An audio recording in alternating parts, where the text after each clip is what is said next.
আল্লাহ যখন এই পৃথিবী সৃষ্টি করলেন, পৃথিবীর মধ্যে ভাইব্রেশন হচ্ছিল, কাঁপাকাঁপি। আল্লাহ পৃথিবীর কাঁপাকাঁপি বন্ধ করার জন্য পেরেকের মতো পাহাড়গুলোকে পৃথিবীতে ঠুকে দিলেন, কাঁপাকাঁপি বন্ধ হয়ে গেল। এই দৃশ্য দেখে ফেরেশতারা বলে, ইয়া রাব, পাহাড়ের এত শক্তি, আপনার সৃষ্টির মধ্যে পাহাড়ের চেয়ে শক্তিশালী কিছু আছে?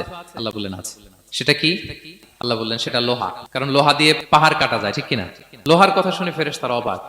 ফেরেশতারা প্রশ্ন, তাহলে আপনার সৃষ্টির মধ্যে লোহার চেয়ে শক্তিশালী কিছু আছে? আল্লাহ বললেন আছে। কি সেটা? আন্নার, আগুন। কারণ আগুন লোহাকে কি করে? গলিয়ে ফেলে।